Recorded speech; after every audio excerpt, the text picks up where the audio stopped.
ایک مسئلہ ہے روزے کا کہ روزے میں گلوکوز چڑھوانا، روزے کی حالت میں گلوکوز چڑھوانا۔ تو روزے کی حالت میں گلوکوز چڑھوانے سے روزہ نہیں ٹوٹتا، روزے کی حالت میں گلوکوز چڑھوانے سے روزہ نہیں ٹوٹتا، کیونکہ دوا براہ راست دماغ یا معدے تک نہیں پہنچتی ہے، براہ راست معدے تک یا دماغ تک نہیں پہنچتی بلکہ رگوں کے واسطے سے جاتی ہے اور رگوں کے راستے سے جاتی ہے، لیکن بلا عذر ایسا نہیں کرنا چاہیے۔ روزے کی حالت میں ڈائلیسس کرانا، گردے کی جو دھلائی کرائی جاتی ہے، تو روزے کی حالت میں ڈائلیسس کرانا کیسا ہے؟ تو اس کے بارے میں روزے کی حالت میں ڈائلیسس کے عمل سے روزہ نہیں ٹوٹے گا۔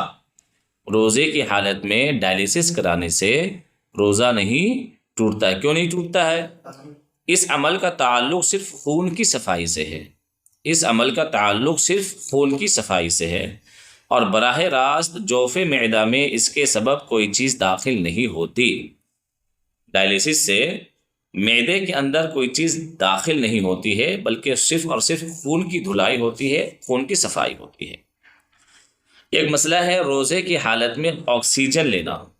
کیا روزے کی حالت میں آکسیجن لینے سے روزہ ٹوٹ جائے گا؟ یہ بھی ایک مسئلہ ہے، اس لیے کہ بیماری ہے، اللہ نہ کرے کسی کے ساتھ میں یہ بیماریاں پیش آئیں، کسی کے ساتھ میں یہ پریشانیاں پیش آئیں، لیکن ہو سکتا ہے کسی کے ساتھ میں کبھی بھی کچھ ہو سکتا ہے، تو مسئلے کا جاننا بھی ضروری ہے۔ تو روزے کی حالت میں آکسیجن لینا، تو روزے میں اگر آکسیجن کے ذریعے سانس لیا جائے تو اس سے روزہ فاسد نہیں ہوتا، یعنی روزہ نہیں ٹوٹتا ہے۔ روزے کی حالت میں اگر آکسیجن لیا جائے تو اس سے روزہ نہیں ٹوٹتا ہے، کیونکہ آکسیجن محض ایک صاف ستھری ہوا ہے۔ آکسیجن صرف اور صرف کیا ہے؟ ایک صاف ستھری ہوا ہے، اس کا بدن میں جانا مفسد صوم نہیں ہے۔